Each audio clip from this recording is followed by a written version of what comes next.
এই শোনো না গো, আমাদের পুতুল ডায়েরি চ্যানেলটি সাবস্ক্রাইব করে পাশে থাকা বেল আইকনটি বাজিয়ে দিও প্লিজ। আর গল্পটি ভালো লাগলে অবশ্যই লাইক কমেন্ট করে শেয়ার করে দিও। ধন্যবাদ। অন্তু আর বাড়িতে গিয়েছিল না, সোজা পাটোয়ারি বাড়ির দিকেই রওনা হলো তরুর জ্বর। এতক্ষণে জয় আমির বেরিয়ে গিয়েছে, মেয়েটা নিশ্চয়ই একা। অসুখে মরবে তবু মুখ ফুটে বলবে না কিচ্ছু। বাড়ির সামনে রিক্সা থামতে ওয়ার্কশপের ছেলে দুটো দ্রুত এগিয়ে এসে সালাম দিল। আসসালামু আলাইকুম ভাবি, ঠিক আছেন? ভাড়া মিটিয়ে রিক্সা বিদায় করলো দুজন। অন্তু বলল, ওয়ালাইকুম আসসালাম। কি ব্যাপার? আর সব কোথায় গেছে? এভাবে বাড়ি ফাঁকা রেখে কোথায় গেছে ওরা? দুজন কাঁচামুচো হয়ে গেল অন্তুর এই পর্যবেক্ষক দৃষ্টিকে। ওরা ভয় পায় ঠিক জয়ের মতো। আসলে ভাবি, এত হেজিটেশন এত হেজিটেশনের কি আছে? বাড়ি ফাঁকা রেখে এভাবে বেরিয়ে গেছে। চারদিকের অবস্থা তো জানেন কখন কি হয়। তাছাড়া আপনাদের বড় ভাইয়েরা জানলে বিপদ আপনাদের। আগুন লাগছে ভাবি। কোনো মতেই বলল একজন। ভ্রু কুচকে ফেল অন্তু। কোথায়? ক্লাব করে ওরা ওখানে। অন্তু গা শিউরে উঠল। মুহূর্ত দেরি না করে পা ছাড়া মেরে মুহূর্তের মাঝে ফটক পেরিয়ে সিঁড়ির দিকে দৌড়ালো। দোতলার সদর দরজা খোলা দেখে সেদিন অন্তুর অন্তরাত্মা থরথরি উঠেছিল অজানা আশঙ্কাতে। অন্তুই প্রথম পেয়েছিল তরুর ছেঁড়া দেহটাকে। বিমুঠ হয়ে বহুক্ষণ দাঁড়িয়েছিল দেয়াল চেপে ধরে। তরুর দু পায়ের মাঝ দিয়ে রক্তের ধারা নেমেছে, ঠিক যেন গর্ভপাত হলে হয়। শরীরে রক্তের সাথে লেপ্টে থাকা খণ্ড খণ্ড জমাটায় অসংখ্য ব্লেডের কাটা। তেমনি শরীরটা ব্লেডের আঘাতে কাঁচা কাঁচা করা হয়েছে। অন্তু কুড়িয়ে কুড়িয়ে সেদিন 3টা গোটা ওই 2 টুকরো ভাঙার রক্তমাখা ব্লেড পেয়েছিল, যেগুলো তরুকে নরক যন্ত্রণা দিতে ব্যবহৃত হয়েছে। তখনও পুরো বাড়িটা কবরের মতো অন্ধকার, প্রতিটি জানালা দরজা বন্ধ। এখানে মানুষকে হাজার টুকরো করলেও আওয়াজ বাইরে যাবার নয়। তরু শুয়ে আছে, এখন তার আর কোনো যন্ত্রণা নেই। শুকনো রক্ত যন্ত্রণাগুলো শুষে নিয়ে দেহটা পরম আরামে শায়িত এখন। অন্তু নিজের দেহ থেকে ওড়নাটা খুলে আস্তে করে তরুর নগ্ন দেহটার উপর চাপা দিল। হাত দুটো শক লাগা রোগীর মতো থরথর করে কাঁপছিল। অন্তুর কান্না আর আত্মচিৎকারগুলো আর বাইরে আসেনি। সে বহুত আগে শব্দ করে কাঁদতে ভুললেও সেদিন তার কান্নায় আকাশের ভিত বুঝি কেঁপে উঠত। মুমতাহিনার কথা মনে পড়েছিল। সেই ভার্সিটির মাঠ, শীতে সেই সকালে হামজার জয়ের বিশাল অবহেলা নিয়ে লোক দেখানো বসে থাকা, কালপিট সেই পলাশে, ভিকটিম সেই এক ধর্ষিতার ছিন্ন ভিন্ন লাশে। শুধু সময় পাজি পাল্টেছে। উপরওয়ালা বুঝি বলে না কিছুই। এই বাড়িতে ছোট্ট মুমতাহিনার দেহটাকে হুমায়ুন ও পলাশ মিলে খুবলে খেয়েছিল। দিন ফিরে তো তুলনামূলক ভয়ানক হয়ে ফেরে, শুধু সময়ের আবর্তন। কিন্তু সময়ের ফেরাটায় ইনসাফ থাকে না, একটু না। কার পাপ কার উপর দিয়ে এমন ভয়ানক হয়ে বয়ে যায়? তরুর অপরাধ কি শুধুই পাপীদের আশ্রিতা হওয়া ছিল? এই অপরাধের এত চমকপ্রদ মাসুল, এটা নাইনসাফি নয়? কিন্তু ওপরের দিকে যে অভিযোগ করে ওঠে মালিকের কাছে, উঠে আস্তে আস্তে হেঁটে যায় রুমে। জয় আমিরের ছবিতে রুমের দেয়াল ভর্তি। সেদিকে তাকে একটা ওড়না গায়ে জড়িয়ে বাড়ির ফোন দিয়ে প্রথমবার হামজাকে কল করল। মেয়র সাহেব, পাপ ফিরেছে মেয়র সাহেব। তরুর ওপর দিয়ে বয়ে গেছে। আসবেন একবার? আসুন বরং বাড়িতে একবার, পাপ দেখবেন। তুলির কান্নার আওয়াজে বাড়ির ইটগুলো কাঁপন ধরে যাচ্ছিল সেদিন।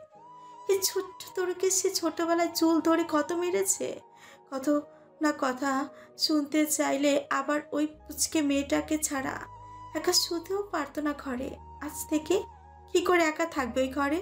মেয়েকে সামলাবে কে? চিৎকার করে কাঁদছিল তুলি। রিমি পাগলের মতো ফোপাচ্ছিল মেঝের এক কোণে গুটিসুটি মেরে বসে, বারবার হেঁচকি উঠছিল। হামজা শক্ত করে ধরে রইল ওকে। হামজার বুকে মাথা লুকিয়ে চাপা কান্নায় গুংড়ে উঠল মেয়েটা। পাগলের মতো ঘুমাচ্ছিল। আমজা দু হাতের বাহু বন্ধনে রিমিকে শক্ত করে বুকের মাঝে চেপে ধরে রইল। ভয় পাচ্ছে রিমি, চোখ খুলছেই না ভয়ে। হামজা শান্ত চোখে চেয়ে রইল। শত দরজার দিকে পুলিশ আসবে, এ নিয়ে তার ভাবনা নেই। ওই পাগল আসবে, তারপর কি হবে? তরুর মায়ার মানুষ ঢুকবে এখনই। জয় এলো, খুব ধীরে হেঁটে গিয়ে তরুর লাশের পাশে দাঁড়ালো। আরমিনের ওড়না দিয়ে ঢাকা তরুর দেহটা। ওড়নাটা রক্তাক্ত হয়ে উঠেছে। রক্তের রংটা বড় প্রিয় জয়ের। আজ ভালো লাগছিল না, চোখে চুলের মতো বিচ্ছিল। অন্তু চুপ করে তরুর গা ঘেঁষে তরুর হাতের মুঠোয় নিয়ে জয় আস্তে করে হাঁটু মেরে মেঝেতে বসে। অনেকক্ষণ সময় ধরে চেয়ে থাকে তরুর বোঝা চোখ দুটোর দিকে। আলতো হাসে। অন্তু শিউরে ওঠে সেই হাসিতে। এত ভৌতিক সেই হাসি। জয় পারে, কঠোর এক ভৌতিক হাসির মালিক সে। সেই হাসিতে কি থাকে তা বলা মুশকিল। তবুও আনমনি কিভাবে যেন হাসতে পারে এই লোক। চোখের শিরা অপশিরা রক্তিম লাল, স্বচ্ছ পানির দানা ভাসছিল সেই চোখ মেলে চেয়ে জয় শুধুই হেসেছিল। ঈশ্বর, তরুর মুখের উপর অল্প ঝুঁকে পড়ে বলেছিল, তুই জয় আমিরকে ক্ষমা করিস না তরু? তবু সে মরেনি এখনো। নিজের বা হাতটা তুলে যখন তরুর তপ্ত কপালটা ছিল, হাতের ধাতব রূপলি ব্রেসলেটটা তরুর বন্ধ চোখের পাতায় বিছিয়ে পড়ে। জয় আরেকটু ঝুঁকে মুচকি হেসে ফিসফিস করে বলেছিল, আমি এখনো বেঁচে আছি। তোর কবরের ডানে বায়ে মাঝার আর পলাশের ধরহীন মাথা দুটো দাফন করব আমি। কথা দিলাম, তবুও ক্ষমা করিস না আমায়। একটু না কিন্তু, খবরদার। সেদিন কেউ দেখতে পায়নি জয় আমিরের বাম গাল বেয়ে নেমে যাওয়া এক ফোঁটা নোনা পানি ছোটের বিভাজনে গিয়ে মিশেছে। ওভাবেই জয় আমির মেঝের দিকে ঝুঁকে বসে থেকে উঠে দাঁড়ায়। হেঁটে গিয়ে ফ্রিজ খুলে কন্টেনার বক্সটা বের করে সুজির মিষ্টি দুটো এককালে টুকিয়ে তৃপ্তি সহকারে চিবিয়ে গিলল। সে কম করে খেতে পারে না। এই বড় বড় লোকমায় খাবার খাওয়া তোর কত হাবিস নিয়ে দেখত। ডাইনিং টেবিলের কাছে গিয়ে জগ উপর করে ধরে ঠক ঠক করে লিটার খানিক পানি খেলো জয়। সে খুব রিল্যাক্স। আরাম করে গামছা টেনে নিয়ে মুখ মুছল। এরপর পায়ের টাকনুর ওপর প্যান্ট গোটাতে গোটাতে ঝুঁকে হেঁটে বেরিয়ে গেল বাইরে বাড়ির। কত কাজ এখন! পুলিশ আসবে, ইন্টারগেট করবে, লোকজনের ভিড় জমবে, খবর বেরোবে, অনেক কাজ। মিস ক্যাথারিন সংসার ত্যাগী, ধর্মভীরু ও নরম মনের সরল নারী। এসব হিংস্রতাকে খুব সহজে নিতে পারছিলেন না। একটু একটু করে বুঝতে পারছিলেন তার সম্মুখে বসে থাকা নারীটি এমন সামগ্রিক হলো সে আবদ্ধ কেন, কি কি দেখে এই সময় এসেছে মাহেজাবিন। তা মেলাতে মেলাতে খেয়াল করলেন মাহেজাবিন আনমনা হয়ে উঠেছে। জিজ্ঞেস করলেন, কি ভাবছ? মাহেজাবিন চোখ তুলে তাকালো। মাদাম, আপনি সেদিন জিজ্ঞেস করেছিলেন না আমার অনুশোচনা আছে কিনা? সেদিন হয়েছিল, আজ অবধি পিছু ছাড়েনি তো। তরুর মৃত্যুর জন্য নিজেকে দায়ী করছো? দায়ী তো আমি। Never my child. মাহেজাবিন মলিন হাসে। পলাশ আমার ক্ষোভটা ওই নিষ্পাপ নিরীহ মেয়েটার উপর ঝেড়েছে। জয় আমির অনেকবার প্রোটেক্ট করেছে আমায়, তাই পলাশ আমার কাছে পৌঁছতে পারেনি। আর তার সবটাই পরোক্ষভাবে তরুষ হয়েছে। সেদিন না আমি পলাশের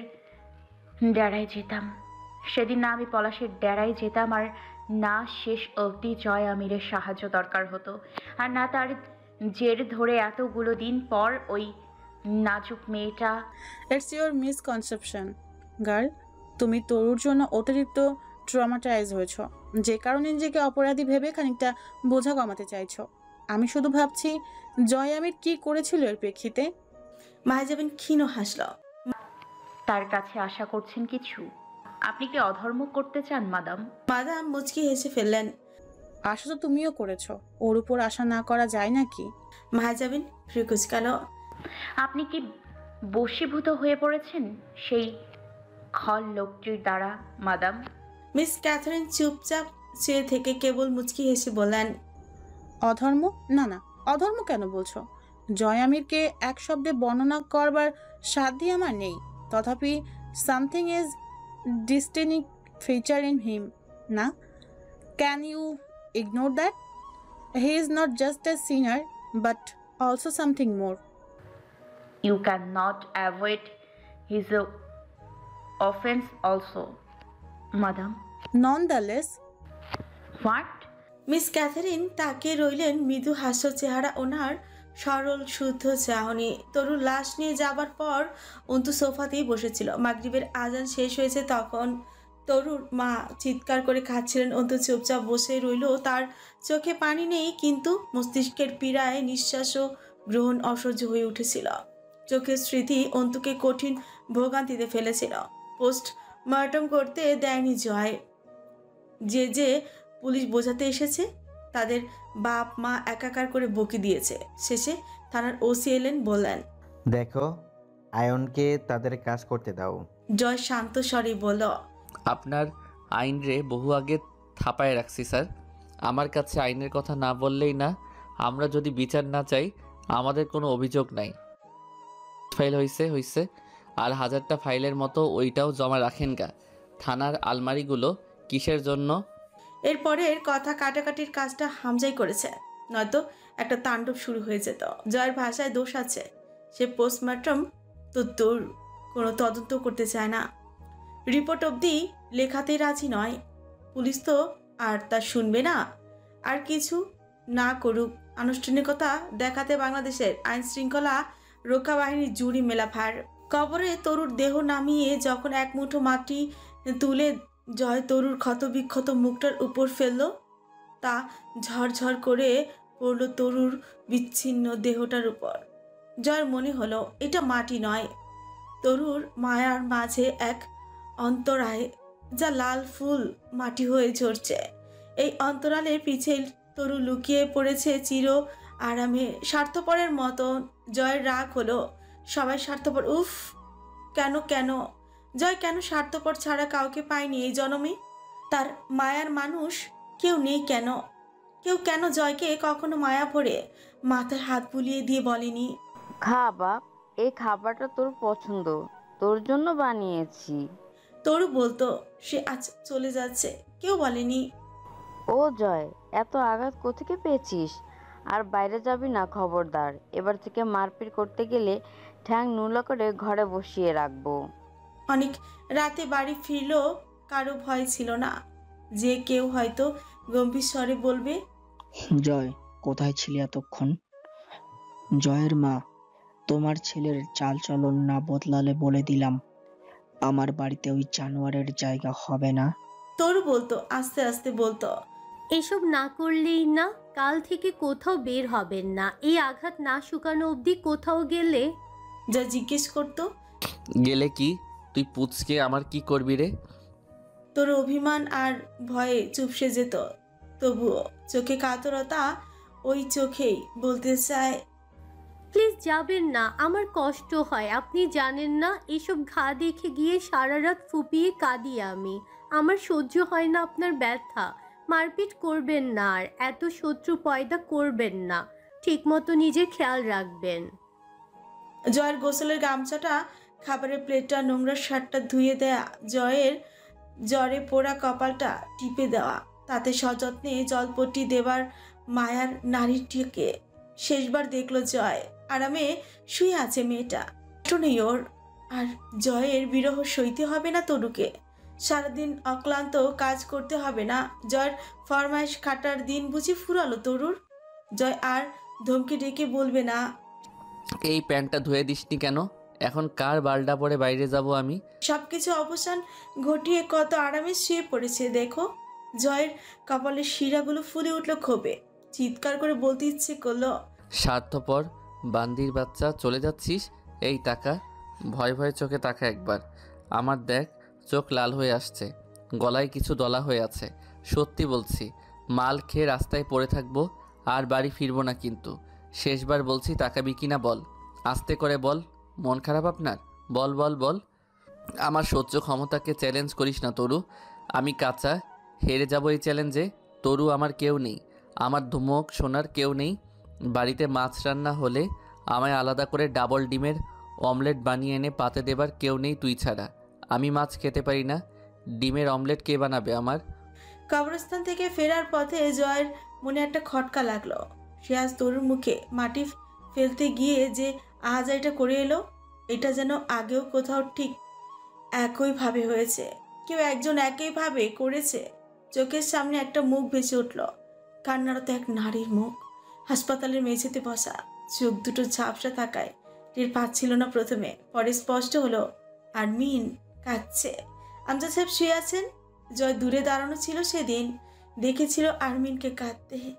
এশার আজানের সময় কবরস্থান থেকে ফিরল পুরুষেরা। আমজা এসে বসলো অন্তুর পাশে একটু দূরে, মেঝের দিকে ঝুঁকে বসে দু হাতে মুখ কপাল চেপে ধরে বসে রইল।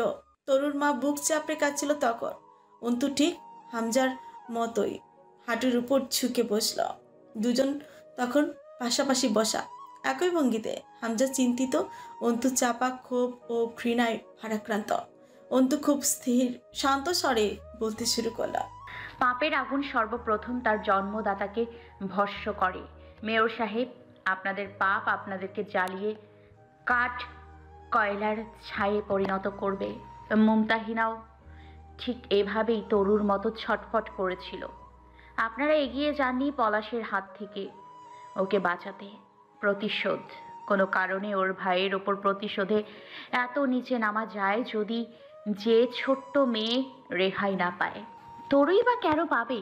সেও তো পাপ করেছে, আপনাদের আশ্রয় থেকে বড় পাপ করেছে মেয়েটা। শাহানা পাটোয়ারির স্বামী যখন জানোয়ারের মতো খাবলে খেতে যেত মেয়েটাকে, তিনি হয়তো দাঁড়িয়ে বসে পাহারা দিতেন স্বামীকে। জয় এসে বসেছিল তখন সোফার উপর পাশে। চুপচাপ দুই ভাই শুনছিল অন্তুর সব ধিক্কার শুধু। আমার সম্মান বাপ ভাই, আমার বিধবা ভাবি, তার জন্মের আগে হওয়া অনাগত সন্তান, কার কার দীর্ঘশ্বাস থেকে বাঁচবেন আপনারা? যে জয় আমির আমার সম্মানকে মানুষের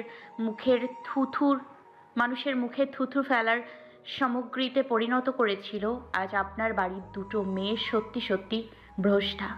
আমি তো দুর্বল, যাই করেছি তা বোকামি হয়েছে। অথচ ওপরে যিনি খেলেন সেই মহান সত্তার ঘুটির চাল বড্ড নিখুঁত হয়। তিনি ছাড় দেন, ছেড়ে দেন না, আর তিনি ফিরিয়ে দিলে সীমাহীন দুর্ভোগ দেন।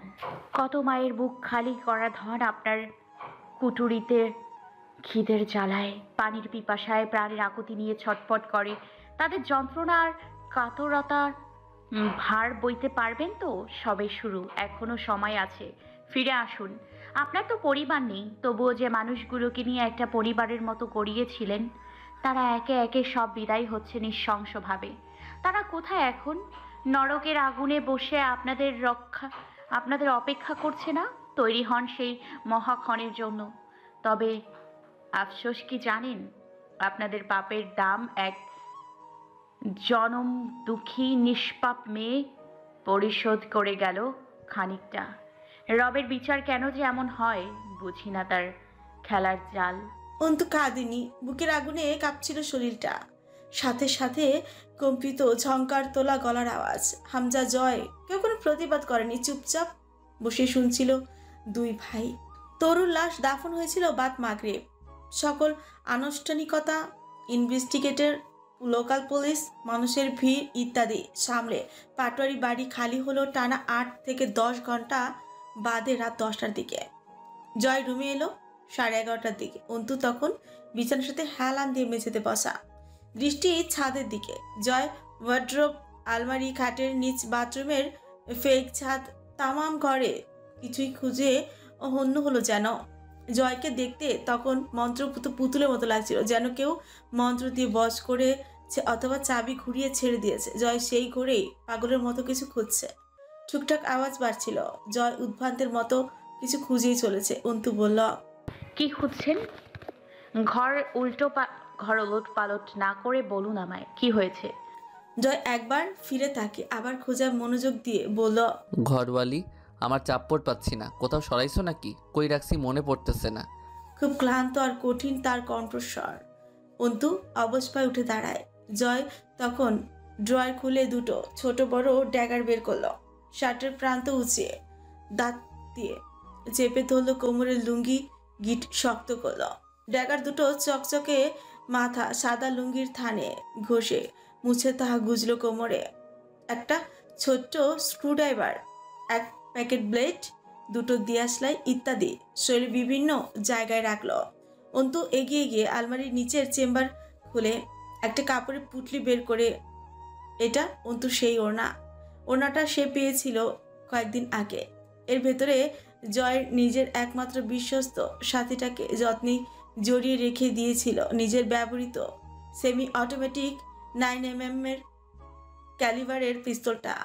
অন্তু সেটার ভেতরেই জয়ের ব্যবহৃত আরেক প্রিয় অস্ত্র চাপড়টা রেখে দিয়েছে, যা দিয়ে সাধারণত পশুর মাংস ছাড়ানো হয়। জয় এটাকে কি কাজে ব্যবহার করে তা তখনও জানা হয়নি।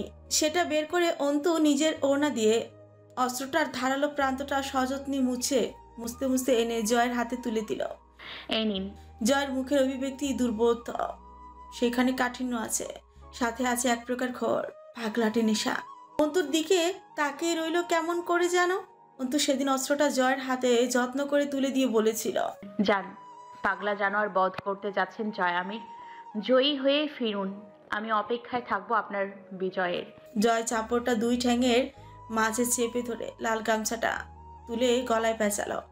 এক হাতে চাপড় ধরে অপর হাতে অন্তুর চুলগুলো আলতো হাতে মুঠো করে ধরে কপালে একটা কঠিন ভেজা চুমু খেল। লাল গামছাটা মুখে মুখোশের মতো করে পেঁচিয়ে শক্ত করে বাঁধতে বাঁধতে বেরিয়ে গেল চুপচাপ রুম থেকে। পরাগকে সেদিন অন্তু জিজ্ঞেস করলো, আপনি তো রাজন আজগরের বাড়িতেই মানুষ হয়েছেন তাই না? পরাগ ঠোঁট বাঁকিয়ে হাসল। দাসীর ছেলের আর মানুষ হওয়া কি ম্যাডাম? রাজন আজগরের বউ চলে গেছিল মুখে লাথি মেরে। রাজন আজগর শুদ্ধ পুরুষ নয়, তার দ্বিতীয় বিয়ের দরকার নেই। আর সেক্ষেত্রে জায়েজ একটা পুত্র সন্তান হওয়ার সুযোগও ছিল না যে তার উত্তরসূরি হতে পারে।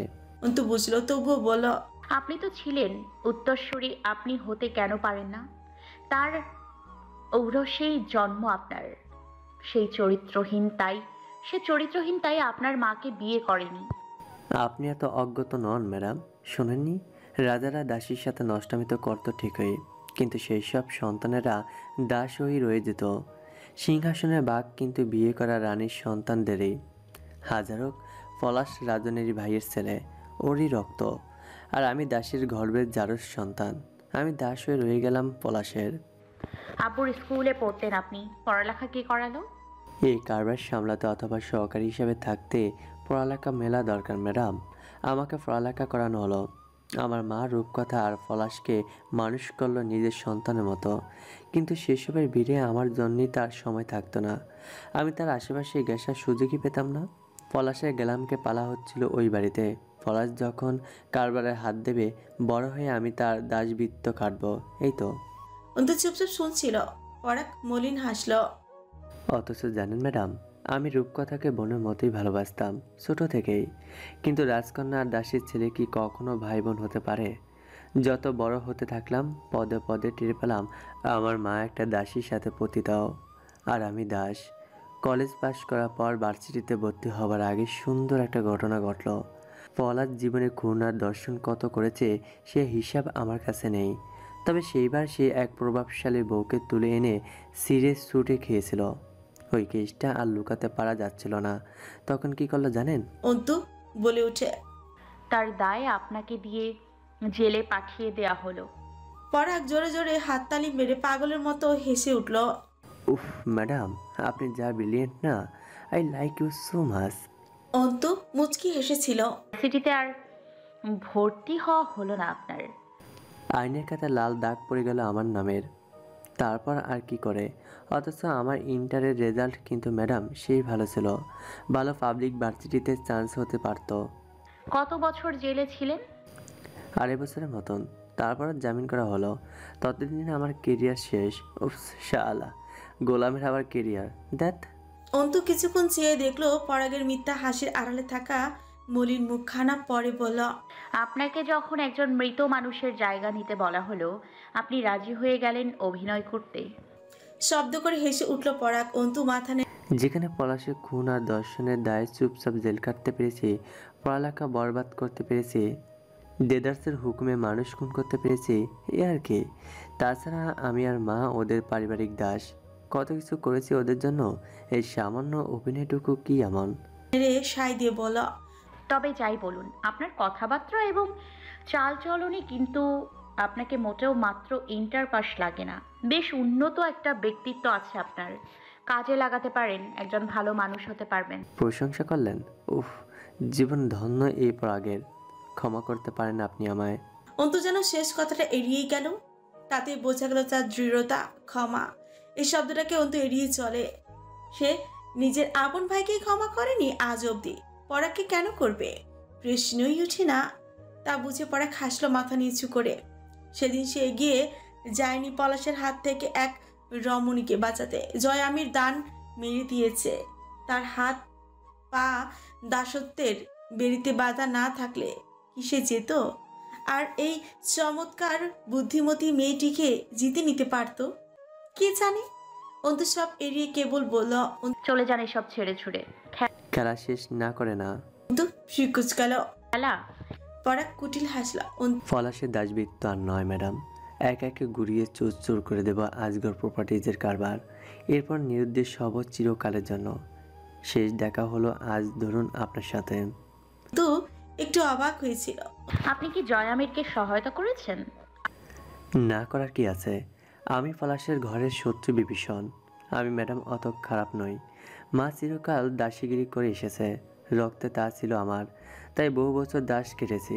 কিন্তু পড়ালেখা করতে গিয়ে সমাজের সাধারণ স্তরে ভালো মানুষদের সাথে মিশতে গিয়ে বিবেকের ডাক না একটু একটু করে খুলে যেত। আমি দেখতে পারতাম না পলাশ আর ওর চাচার এসব কুকর্ম।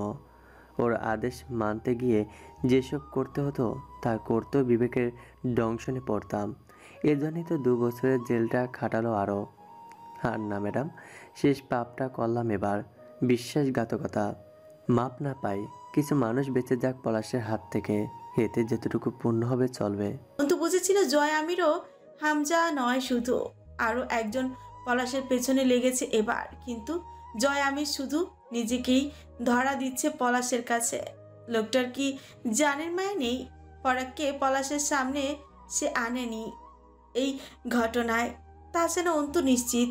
কারণ জয় আমির পাপের দায় নিতে খুব পছন্দ করে। পাগল মাতার লোক সে। কেউ একটু সহায়তা করলেই তার যেন জান হাজির। এইসব লোক ধ্বংস হয় খুব খারাপভাবে, তা জয় নিজেও জানে। তবুও কোনো সতর্কতা নেই। অন্তু শেষে আন্দাজে আরেকটা ঢিল ছুঁড়েছিল। আপনাকে কেউ একজন সহায়তা করেছে, সে কে? পরাগ হেসেছিল শুধু। অন্তু বলেছিল, রূপকথা আজগর নামের কেউ নাকি? অন্তুর রসিকতায় পরাগের হাসি চওড়া হয়েছিল। অনেকক্ষণ অন্তুর দিকে নির্নিমেষ তাকিয়ে থেকে বলেছিল, আপনি আমার কোথাও একটা সুসালো ধাক্কা মেরেছিলেন ম্যাডাম, যে ধাক্কা সামলে উঠতে চেয়েছে, আজ এই মুহূর্তে আবার নড়বড়ে লাগছে নিজেকে। তখনই অন্তু উঠে দাঁড়িয়েছিল এই পর্যায়ে। অথচ আমি বিবাহিতা। মিস্টার পরাগ, এ ধরনের কথা বলাও অসঙ্গত আমার সঙ্গে। জানি ম্যাডাম, আর আপনার এই ব্যক্তিত্বই পুরুষের মরণের কারণ। যে জয় আমিরকে এত কঠিন ঘৃণা আপনার, তবুও তার অগোচরে নিজের চরিত্রের সঙ্গে আপোষ নয়, আপনি তাকে মানেন। অন্তু গভীর স্বরে শুধু বলেছিল, আমি সেই বিয়ের খুতবা ও 3 কবুলকে মানি কেবল, আর কিছু নয়। আসি আমি আজ। অন্তু উঠে দরজার দিকে যায়। পরাগ তবুও অপলক চেয়েছিল, বুকটা চিনচিন করছে। সে জানে এই নারী আর ফিরে তাকাবে না, তবুও চেহারাটা দেখার লোভ সংবরণ করা বড় দুঃসাধ্য। পরাগ জোর করে বসে রইল, সংযমের বাধাটাকে শক্ত করে বসে রইল। এগিয়ে গেল না, নারীটিকে বেরিয়ে যেতে দিল। বুক চিরে যাচ্ছে, এই ক্ষত ভরাট হয়ে যাবে। তবে এই মুহূর্তে বড় ভোগান্তিতে ফেলেছে। এটা তো বিরহ নয়, প্রবাহ। পরাগ হেসেছিল। অন্তু বেরিয়ে এলো, জোরে জোরে শব্দ করে হেসেছিল। রাত 4:30টার দিকে জয় ফিরেছিল সেই রাতে। ফজরের আজান শোনা যাচ্ছে দূর মসজিদ থেকে। ঘোর অবরুদ্ধ রাত, আকাশে চাঁদ নেই। চারটা মেঘের আড়ালে লুকিয়ে সে রাতে বোধহয় জয় আমিরকে সুযোগ দিয়েছিল লঘু রঙে হাত রাঙাবার খেলায় মত্ত হতে। সেই ভোর রাতে রক্তে শরীর ধুয়ে সদর দরজা পেরিয়ে ঢুকলো জয় আমির। আলতো আধারে সদর ঘরটায় তার ছিপছিপে কঠিন অবয়বে পেটানো লুঙ্গি পরিহিত দেহটা লম্বা ছায়া পড়ল। সদর দরজার এপারে এগিয়ে দেয়াল ঘেঁষে রক্তাক্ত চাপড়টা থপ করে ফেলল। ধাতব অস্ত্রের ঝনঝনাতে চমকে উঠল অন্ত। চাপড়টা মেঝেতে পড়ার সাথে সাথে চাপড়ের গায়ে লেগে থাকা রক্ত ছিটিয়ে পড়ল মেঝের সাদা টাইলসের উপর। অন্তু শান্ত পায়ে বেরিয়ে এলো রুম থেকে। জয় আমির ফিরেছে, স্বীকার না করে ফেরেনি। দৃঢ় বিশ্বাস অন্তর। সে জানে জয় আমির স্বীকার করে উস্তাদ। ঠিক যেইভাবে চায় পরিস্থিতি সেইভাবে প্রবাহিত হয় তার অনুকূলে। এটা জয় আমিরের স্বতন্ত্র বৈশিষ্ট্য অথবা জৌলুস অর্জন। হামজা বসে আছে তখনও সোফাতে। তার অপেক্ষার অবসান হলো। শান্ত নজর মেলে তাকিয়ে দেখলো বিধ্বস্ত জয়কে। মুখে এক প্রকার তৃপ্তি ফুটিয়ে দেখলো জয়ের শরীরে আঘাত আছে কিনা বোঝা যাচ্ছে না। তবুও হামজা জানে জয় শিকার গেলে আঘাতপ্রাপ্ত হয় না। সে যতবার আঘাতপ্রাপ্ত হয়েছে নিজে সারেন্ডার করে জেচে পড়ে মার খেয়েছে, তবু আইনের কর্মকর্তাদের কাছে নথি স্বীকার করেনি।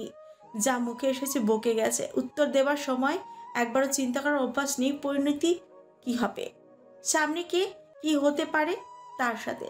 সেসবের ধারে না জীবনের আঘাতের কমতি অন্তত নেই দেহে। এই গুণটা জয়ের বউয়ের মাঝেও আছে। সব হারাতে রাজি, তবুও ভীত নড়াতে দেয়া যাবে না। হামজা আস্তে করে বলে, গোসল করে আয় এখানে। চোট পেয়েছিস কোথাও? কথা বললো না জয়। কপালে মাটি, চোখ দুটো শান্ত স্থির। ঘড়ি দেখলো সে, চোখ তুলে হাতে চটের বস্তাটা হাত থেকে ফেলে দিল। এখনো বস্তার নিচ দিয়ে ঘন লাল তরল চুইয়ে চুইয়ে দু এক বিন্দু মেঝেতে পড়ছে। সাদা ধপধপে লুঙ্গিখানের রক্ত ধুয়ে উঠেছে।